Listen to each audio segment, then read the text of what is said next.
திரு சுப்ரத்னம், இங்க அதிமுகவால் வளர்ந்தவர், அதிமுகவினுடைய மறைந்த முன்னாள் முதலமைச்சர்களால் தலைவர்களால் அடையாளம் காட்டப்பட்டவர், நேரெதிர் முகாமான திமுகவுக்குள்ள எப்படி போகலாம், எப்படி போய் சந்திக்கலாம், ஒரே நாளில் எப்படி 2 முறை சந்திக்கலாம் அப்படின்னு கேட்குறாங்க. அண்ணன் தராஷாம் உள்ளிட்ட அண்ணன் தனியரசு உள்ளிட்ட அக்னீஸ்வரன் ஸ்ரீராமன் உள்ளிட்ட என் நண்பர் கண்ணன் உள்ளிட்ட தாங்களுக்கும் என்னுடைய அன்பான வணக்கம். இந்த இது அதாவது காலையிலே வந்து இன்னைக்கு கோர் கமிட்டி மீட்டிங் நடந்துச்சு. அதில் ஓபிஎஸ் அன்னை காலையிலே தெளிவாக சொன்னார். நான் சென்னையில் இருந்தேன்னா இது தியாசபியல் சொசைட்டியில் வாக்கிங் போடுறது வழக்கம். உள்ளபடியாக அன்றைக்கி எதிர்பாராம தான் முதலமைச்சர் நான் அங்கே சந்தித்தப்போ அவர் உடல்நலம் பற்றி நான் விசாரிச்சிட்டேன். பட் இன்றைக்கு மாலை வந்து நான் வந்து அவருடைய மூத்த சகோதரர் திரு முக முத்து இறந்ததுக்காக நான் வந்து அனுதாபம் விசாரிக்க துக்கம் விசாரிக்க அவர் வீட்டுக்கு போகிறதா நான் இருக்கேன். அது காரணம் என்னன்னா, என் மனைவி இறந்த செய்தி கேட்டவுடன் அன்றைக்கு வந்து பட்ஜெட் கூட்டத்தொடர் நடக்குது. உடனடியாக மருத்துவமனை வந்து என்னை கட்டி அணைத்து அவ்வளோ ஆறுதல் கூட்டினார். அது மட்டுமல்ல, இங்கே மூத்த அமைச்சர்கள் பலரை அங்கே வந்து இறுதி நிகழ்ச்சிக்கு பெரியகுளத்துக்கு அனுப்பிச்சு அத்தனை வந்து அனுதாபம் தெரிவிச்சு. அது மட்டும் இல்லை, என் தாயார் இறந்த பொழுது அதே முக்கியமான பாயிண்ட், என் அம்மா இறந்த பொழுது அவர் தொலைபேசியில் பேசியது மட்டுமல்ல, மூத்த அமைச்சரான அண்ணன் ஐபி அவர்களையும் இருக்கக்கூடிய அந்த மாவட்ட சட்டமன்ற நாடாளுமன்ற உறுப்பினர் அனுப்பிச்சு அனுதாபம் கேட்டு 30 நாள் கழித்து நான் சென்னை வந்த பிறகு என்னை நேரில் சந்தித்து என் அம்மா இறந்ததற்கும் அவர் அனுதாபம் தெரிவித்த நிகழ்ச்சி நெஞ்சை நெகிழச் செய்தது. வேற திரு எடப்பாடி பழனிசாமி அவர்கள் என் அம்மாள் இறந்த பொழுது ஏன் நேரில் சந்தித்து ஒரு வார்த்தை கூட கேட்கவில்லை. இதுதான் இருவருக்குள்ள வித்தியாசம். எனவே அவருடைய மூத்த சகோதரர் இறந்ததற்கு அனுதாபம் தெரிவிக்க நான் இல்லம் செல்கிறேன், என்னுடைய தார்மீக கடமை என்று சொல்லிவிட்டு தான் சென்றார். இதில் இருவேறு கருத்துக்களே கிடையாது. இன்றைக்கு வந்து நாங்கள் பிஜேபியை விட்டு வெளியேறினதை பற்றி அண்ணன் வந்து ஓபிஎஸ் டிஎம்கே நெக்ஸஸ் இருந்ததுனால இப்படி ஒரு சூழல் வந்துருச்சோன்னு கேட்குறாரு. நான் நாடாளுமன்ற தேர்தல் சமீபத்தில் தான் நடந்து முடிந்தது. அதற்கு முன்னர் டெல்லியில் தேசிய ஜனநாயக கூட்டணியுடைய அகில இந்திய கூட்டம் நடந்து கூட்டணி கட்சிகளுடைய கூட்டம் நடந்தது. திரு இபிஎஸ் அவர்கள் பிரதமர் அருகில் அமர வைத்து அழகு பார்த்தார். ஆனால் திரு இபிஎஸ் அவர்கள் என்ன சொல்லிவிட்டார் வந்தவுடன் என்னன்னா, நாங்கள் வந்து சட்டமன்ற தேர்தலில் இது பிஜேபி கூட இருந்ததுனால எனக்கு மைனாரிட்டிஸ் ஓட்டு கிடைக்கல, அதனால் நான் வெளியேறேன் அப்படின்னு சொல்லி வெளியேறினார். அந்த நிலையிலும் அண்ணன் ஓபிஎஸ் அவர்கள் தேசிய ஜனநாயக கூட்டணியுடைய வேட்பாளராக ராமநாதபுரத்தில் நின்று அந்த கூட்டணி தர்மத்தை காப்பாற்றினார். இன்றைக்கு அவரை அப்ரப்டாக கட்சியில் கூட்டணியில் சேர்த்து கொண்டது மட்டுமல்ல, திரு அமித்ஷா அவர்கள் இன்றைக்கு அவர் சொல்படி நடப்பதை போல திரு அமித்ஷா அவர்கள் தான் ஓபிஎஸ் அண்ணன் அவர்களை சந்திக்கல, கூட்டணி தொடர்ந்து நீடிக்கக்கூடிய ஒரு நீங்க திரு எடப்பாடி பழனிசாமி குறிப்பிட்டு சொல்றீங்க. ஆனா பிரதமர் மோடியையோ உள்துறை அமைச்சர் அமித்ஷாவையோ குறிப்பிடல. எங்க கூட்டணி இறுதியானதற்கு பிறகு ஒரு முறை கூட அந்த சந்திப்பு நிகழ்வே இல்லை. அதை சொல்ல வரேன், நான் சொல்ல வரேன், அதை சொல்றதுக்கு தான் வர்றேன், டிஃபரன்ஷியேட் பண்ணி வர்றேன். வெளியில போனவரை முன்னிலைப்படுத்துறீங்க. நீங்க வந்து கூட்டணியில ரத்ன கம்பளம் விரிச்சு நீங்க வரவேற்கிறீங்க. ஆனா கூட்டணியில இருக்கிறவரை வந்து துச்சமாக மதித்தது மட்டுமல்ல, திரு அமித்ஷா அவர்களும் சந்திக்கல, ஓபிஎஸ் அண்ணன் வருத்தம் தெரிவிச்சாரு. அதற்கு பிறகு உச்சகட்டமாக அம்மாவின் மேல் எவ்வளவு பாசமும் மரியாதையும் விசுவாசமும் காட்டினாரோ அந்த அளவுக்கு பிரதமர் மேல் அண்ணன் ஓபிஎஸ் அவர்கள் ஒரு மரியாதை செலுத்தி வந்தார்.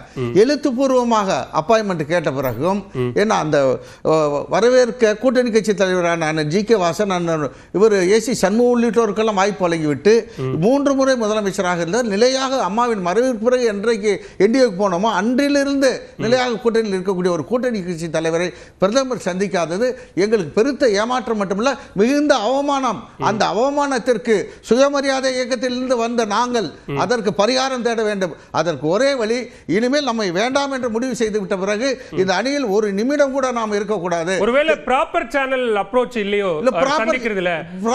தமிழ்நாடு பாஜக தலைவர் நயனார் நாகேந்திரன் சொன்னார், என்கிட்ட கேட்டிருந்தா நான் பிரதமரை சந்திக்கிறதுக்கு ஏற்பாடு பண்ணி. அருமையான கேள்வி, சுவராஜ்யமான பதில் சொல்றேன்.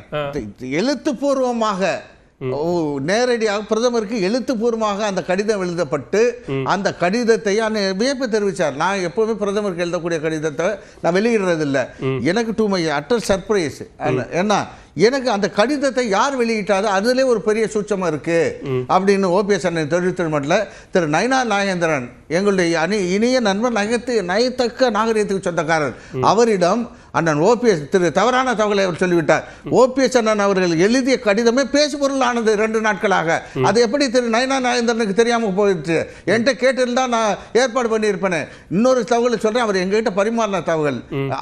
நான் உங்க இது நீங்க கேட்டனால சொல்றேன், திரு நயனார் நயினார் நாகேந்திரன் அவர்களுடன் 6 முறை தொடர்பு கொள்வதற்கு அண்ணன் ஓபிஎஸ் முயன்று இருக்கிறார் இந்த அப்பாயின்மெண்ட் விஷயமா. அது மட்டும் இல்ல மெசேஜ் அனுப்பிச்சிருக்காரு, I would like to talk to you regarding meeting with prime minister kindly attend to my கால்னு நீட்டா போட்டுக்காரு. அதை இன்னைக்கு எடுத்துக்காட்டார். இவ்வளவு தெரிந்த பிறகு செய்த பிறகும் அதுக்கு எந்த பதிலும் சொல்லாத திரு நயினார் அவர்கள் இன்றைக்கு இப்படி ஒரு பழியை போட்டிருப்பது என்பது இது எந்த வகையில் அரசியல் நாகரிகம் உள்ள செயல் என்பது எனக்கு புரியவில்லை. எனவே யாரவோ திருப்திப்படுத்த நாங்கள் அங்கே இருப்பதை விரும்பவில்லை. எனவே நாங்கள் விரும்பாத இடத்தில் தொடர்ந்து இருப்பது எங்கள் சுயமரியாதையை அடமான வைத்துவிட்டு அப்படியெல்லாம் ஒரு தியாகியாக இருக்க வேண்டிய அவசியம் இல்லை. எனவே ஏன் இவ்வளவு கஷ்டத்தை இவ்வளவு அவமானத்தை தாங்கிட்டு திரு ஓபிஎஸ் இன்னும் அங்கே இருக்காரு. எனவே இவர் வெளியேற வேண்டும் என்பது ஒட்டுமொத்த கட்சி உறுப்பினர்கள் தாண்டி தமிழ்நாட்டு மக்களுடைய எண்ணமாக இருக்கிறது. ஓபிஎஸ் என்பவர் தனி மனிதர் அல்ல, அவருக்கும் குழந்தை பிள்ளைகிட்ட குடும்பம் இருக்கிறது, ஒரு சமுதாயம் இருக்கு. யாரையோ திருப்திப்படுத்த அப்படின்னு சொல்றீங்க, அது நேரடியா திரு எடப்பாடி பழனிசாமி ஓ பன்னீர்செல்வத்தை கூட்டணியில சேர்த்துக்க விரும்பல அல்லது கட்சியில சேர்த்துக்க விரும்பல அப்படிங்கறதோட அது முடிஞ்சு போகுது. ஆனா பாஜக தலைமை திமுகவோடு ஓ பன்னீர்செல்வம் நெருக்கம் காட்டுகிறார், அந்த நெருக்கம் தெரிந்துதான் சந்திப்பை தவிர்த்தார்கள் அப்படிங்கிறது ஸ்ரீராம் வைக்கக்கூடிய வாதம். அது he is leveled sweeping charges, unsubstantiated charges. அப்படி இல்ல இருக்கட்டும், நான் சொல்லிடுறேன், பதில் சொல்றேன் ஸ்ரீராமண்ணா. நான் பதில் நீங்க எப்படி ஸ்பெகுலேட் பண்றீங்களோ அதுக்கு நான் பதில் சொல்றேன். I am very much in the mainstream. சரிங்களா? அதனால அது அப்படி இருந்தால் எப்படி பிரதமருக்கான தயார் செய்யப்பட்ட ராமநாதபுரம் நாடாளுமன்ற தொகுதியில் நீங்க தான் நிக்கணும்னு சொல்லி அவரை நிக்க சொல்லுவாங்க, விருப்பம் இல்லாமல். அவர் ஏற்கனவே எம்பியா இருக்காரு, எம்எல்ஏவா இருக்காரு. எனவே அப்படி ஒரு கூட்டணி தர்மத்தை காக்கக்கூடிய வகையில் அன்றைக்கு கூட்டணி தலைவர் பிரதமர் சொன்னது கேட்டு எங்க இருங்க பேர் கூட பிஜேபி வெளியிட்ட அந்த வேட்பாளர் பட்டியலில் ஓபிஎஸ் அண்ணனுடைய பேரும் இடம்பெறுகிறது. தேசிய தலைவர் நட்டா பிரச்சாரம் பண்றாரு. அப்பவெல்லாம் இல்லாத திமுகவோட தொடர்பு புதுசா வந்துருச்சா? அது கிடையாது. இன்றைக்கு நலம் விசாரிக்க சென்றது, இன்றைக்கு துக்க விசாரிக்க சென்றார்.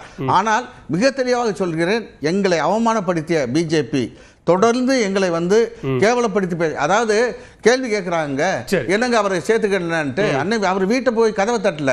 அதிமுக தொடர்ந்து வாக்கு செலுத்தி ஒன்னு சேர்ந்தா தான் ஜெயிக்க முடியும்னு பொதுவான எண்ணம்.